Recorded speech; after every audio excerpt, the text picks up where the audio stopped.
do a really fun activity today on the endocrine system. You all know that the endocrine system is pretty confusing from what you have already learned in class, and this is going to be an activity that will relate it to your real life and help you to understand how the different organs of the endocrine system keep your body maintaining homeostasis. Who remembers what homeostasis is? Gunnar. The ability to have stable conditions in your body. Okay. Anyone want to add to that? Yes, Tyler. Something about equilibrium. Like your body, the inside of your body staying in this stable state or normal state no matter what's happening on the outside. But it's your body, everything is good in your body. It's just running the way it's supposed to be running. So I will quickly just review what the functions of the endocrine system, or the functions of the major organs of the endocrine system. The first one is the small intestine. And the small intestine is, the slide says the absorption of nutrients and minerals from food. What that means is basically when you eat, the small intestine takes the energy from the food, which is glucose, and holds on to it until your body needs it. And the other organ is the pancreas, and the picture of that is up there. And the pancreas controls how much glucose is in your bloodstream. If your blood has too much glucose, then it will release a hormone to reduce the glucose in your bloodstream. And if it doesn't have enough glucose, then it will release a different hormone to increase the glucose in your bloodstream. And another word for glucose is what? Can anybody think of what that might be? Yeah, sugar. Yeah, right, Myra. It is sugar that is the energy that is readily available, like the energy that you can use right away. And then the liver pretty much does what the pancreas tells it to do. And the liver will give the bloodstream glucose if the blood needs it.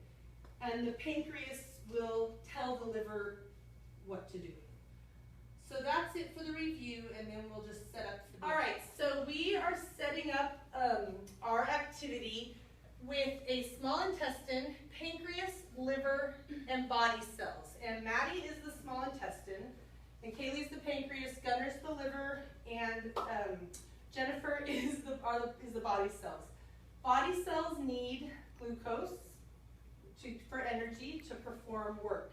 And Maddie is the small intestine, remember. The small intestine absorbs the nutrients. It takes in the nutrients. So she has glucose ready to give out to the bloodstream if they need it.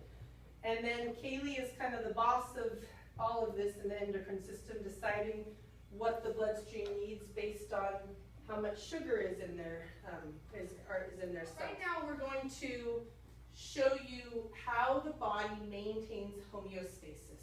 And that means everything is normal, everything is good in your body.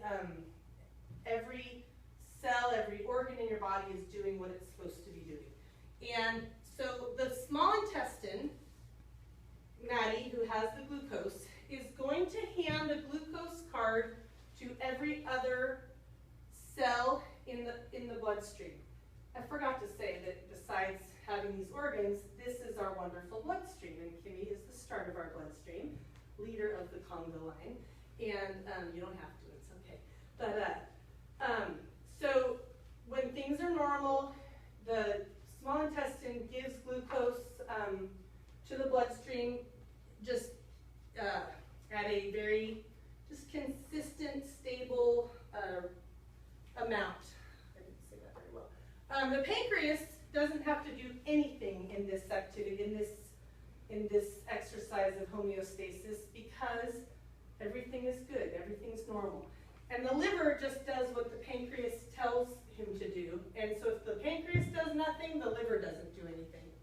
And then the body cells takes the glucose that she needs to perform her jobs. And so you're going to just take every other glucose, okay?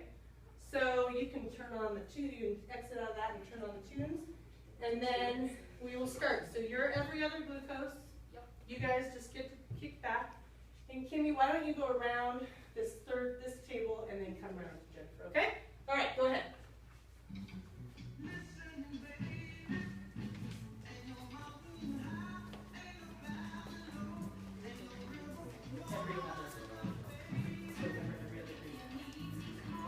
Yeah, and then stop as a small intestine.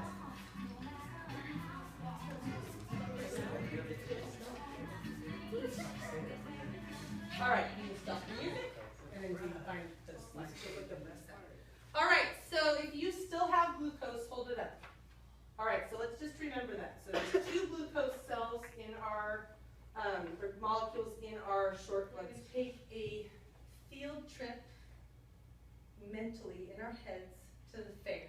And we're going to eat all the sugar we want, all the funnel cakes, the fried Snickers, the ice cream sundaes, and 4,000 calories of sugar.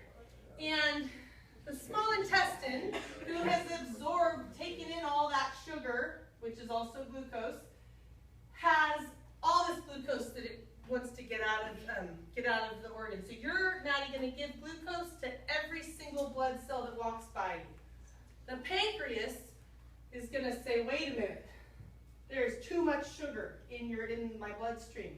So what would you be giving out to get glucose out of the bloodstream? What would lower the blood sugar in your bloodstream? Insulin. Insulin, you got it. So you're going to give insulin cards to every single person or every cell in the bloodstream that passes by you. And the liver does what the pancreas says, and so the liver is by the pancreas giving the insulin to the blood, the liver, that's how the liver knows that you want to get some sugar, get some of the glucose out of the bloodstream. So when you guys walk by with your insulin cards, I want you to put them maybe on the table right next to Gunnar on that chair, and then Gunnar will you're going to take every other glucose card from a person, okay? So basically, pancreas is sending a message to the liver with insulin, like by putting the insulin in the bloodstream, that's telling the liver, I better take some glucose out of the bloodstream, okay? And then the body cell always takes pretty much the same amount of glucose, so the body cell is going to take every other glucose card. All right? Ready to go? Ready for some music? So you're giving everyone glucose cards, right? Yep. And you're giving everyone insulin, and you're taking Quick question. Okay, yes. Can you drop off the insulin in too? Yes, put the insulin right there, just because I don't know if you can handle all that. Okay, all right, let's go.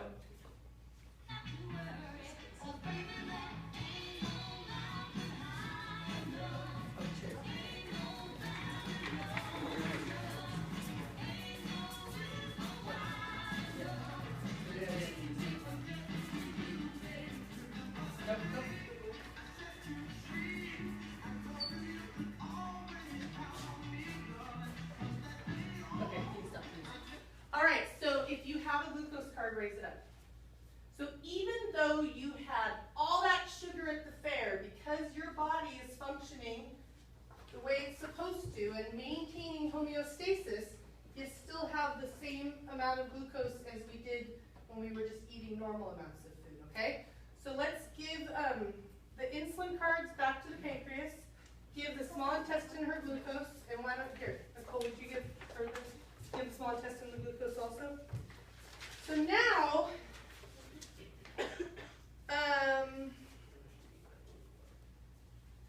you need to get some glucose. You have some. Okay, so now we're going to take another little field trip, and it's the end of the school day, and you weren't given pizza like you just were after school, and you haven't eaten all day, and it's 5th period, and you're hungry, and you're tired, and you're small intestine is thinking, gosh, I'd love to help you out. I would love to give you some glucose, but I don't have very much because you haven't eaten all day. So I don't have very much that is in my, that I've stored. So you, excuse me, you, Maddie, small intestine, are going to give a glucose to every 5th person in the bloodstream. Actually, let's have it be every 4th person because you have a smaller group. And the pancreas is going to see that there isn't very much glucose in here in the bloodstream. So what would you be giving out to tell the liver to release some glucose? Glucagon? Glucagon, yes. So glucagon raises your blood sugar levels, and then insulin lowers the blood sugar levels. So we're now wanting to get more glucose in your bloodstream so our poor little body cell can have some energy to do the work that she needs to do. So pancreas, you'll just hand out glucagon cards to everyone. Liver, you're going to give glucose to every other blood cell. So when you guys go by with the glucagon, you can put the cards there where the insulin was. And so basically the glucagon hormone is telling the liver to get some of the glucose out of its stores, like out of what it's been saving, to release that to give it back to the bloodstream. And then you're going to still take every other glucose. Okay? All right, let's go. Got some tunes? Thank you. Oh, I might have lost it. All right, go ahead. Fourth.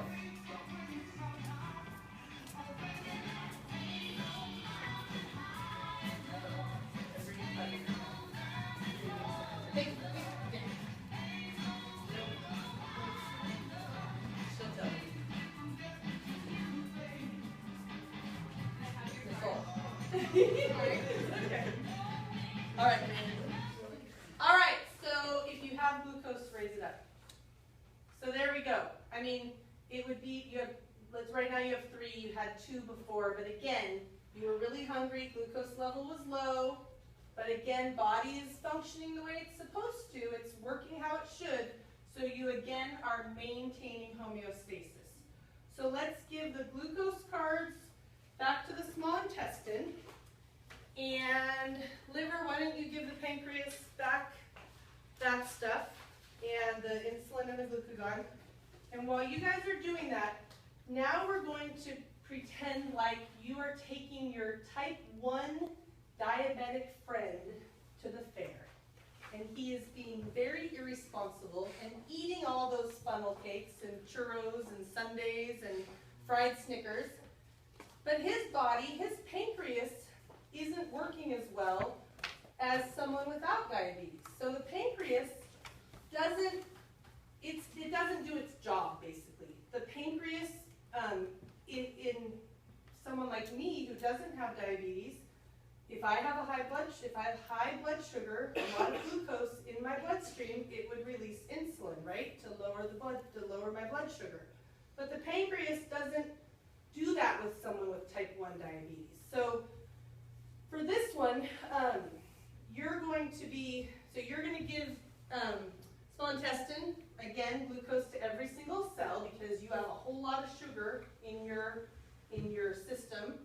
Pancreas, you're just going to take a break, chill out, because you're not doing your job, so you're fine.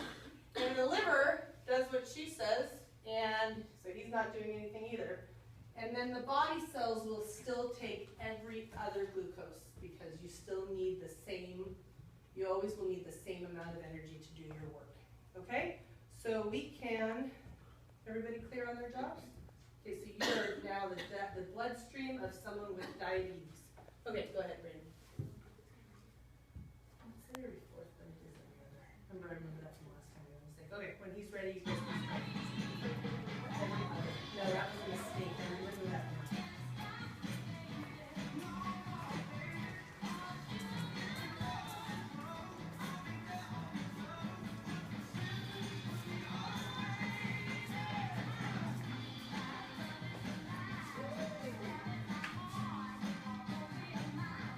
Okay. All right, so now if you have a glucose card, raise it up. So you can see this is sugar in your body. And what happens is, with diabetics, if they don't take insulin shots when they have had a lot of sugar, they can actually, organs in their body can start shutting down. And what happens usually first is they will pass out, they might faint, or start feeling dizzy first, and then faint. And if someone doesn't get them help, they could eventually die. So this is not maintaining homeostasis, and that's why they have to take the insulin. So that's it for the activity, and you will have a few questions to answer on your worksheet, but hopefully this was a good way for you to understand how the body works when it comes to sugar and diabetics and all that.